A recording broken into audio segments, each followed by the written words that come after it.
मुंबईत 10 वर्षीय मुलीवर अत्याचार करून धारदार शस्त्रानं तिची हत्या करत तिला 6व्या मजल्यावरून खाली फेकणाऱ्या नराधम आसिफ मंसूर याच्या या घृणास्पद प्रकाराचे सर्वत्र पडसाद उमटत असून संताप व्यक्त होतोय।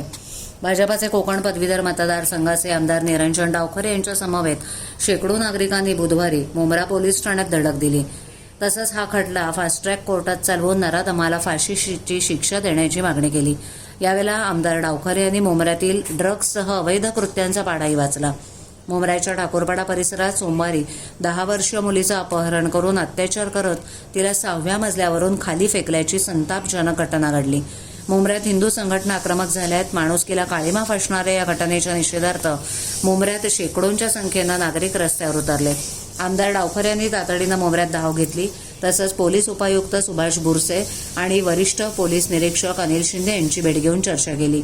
या घृणास्पद घटनेबाबत लोकांमध्ये तीव्र आक्रोश असून अशा घटना समाजात घडू नयेत म्हणून ठोस पावलं उचलण्याबाबत आमदार डावखरे यांनी चर्चा केली। तसंच जनभावनेचा आदर करत अशा प्रकारच्या घटना भविष्यात घडू नयेत याकरता आरोपीवर कठोरात कठोर कारवाई करण्यासह आरोपीला फाशीची शिक्षा देण्याची मागणीही डावखरे यांनी उपायुक्तांकडे केली आहे। यावेळेला ठाणे जिल्हा भाजपा सरचिटणीस कुणाल पाटील, मनोहर सुखदरे, भाजपा महिला मोर्चाच्या ठाणे अध्यक्षा स्नेहा पाटील, नाग्या तांबोळी इत्यादींसह मुंब्र्यातील रहिवासी मोठ्या संख्येनं उपस्थित होते।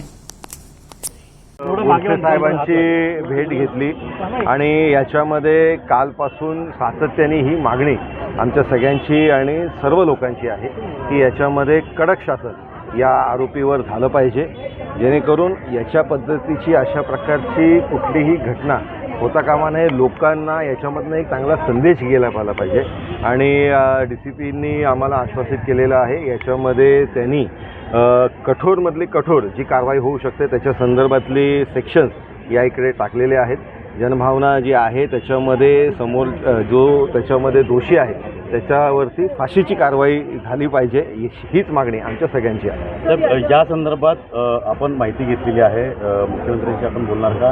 ते गृहमंत्री देखील आहेत।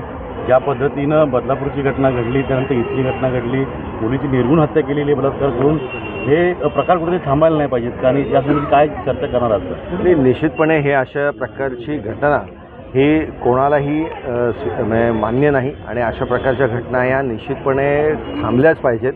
शासन अजून कडक होऊन याच्यावरती कारवाई जास्तीत जास्त प्रमाणात आपण ज्या वेळेस आरोप्यांवरती कारवाई होते त्यावेळेस निश्चितच एक संदेश याच्यामधनं आपण द्यायचं काम केलं पाहिजे आणि मला पूर्ण विश्वास आहे की याच्यामध्ये कडक कारवाई केल्यानंतर आपल्याला एक चांगला संदेश समाजामध्ये देता येईल। सर, या ठिकाणी घटना घडली, त्यासोबत नागरिकांनी आरोप केला की या भागामध्ये खूप मोठ्या प्रमाणात नशा विक्री केली जाते, त्यामुळे याच्यावर मोठे मोर्चे देखील झाले। नाही, याच्यामध्ये आम्ही अजून एक गोष्ट प्रशासनाच्या पोलीस प्रशासनाच्या नजरेत आणून दिली आहे की इकडे अनेक पॉईंट्स असे आहेत की याच्यामध्ये काही चुकीचे या इकडे कामं चालतात।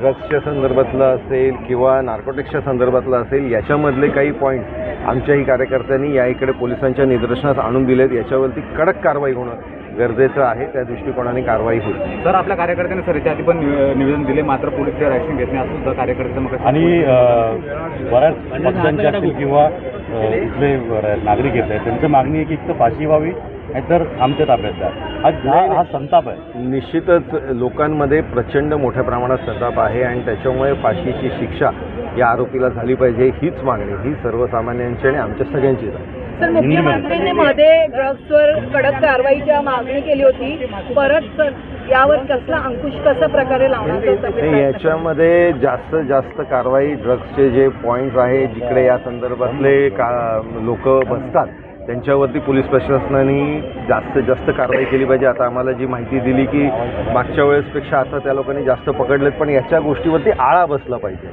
याच्यावरती एक अंकुश बसलं पाहिजे, त्या दृष्टिकोनाने कारवाई झाली पाहिजे, ही आमची सगळ्यांची मागणी आहे।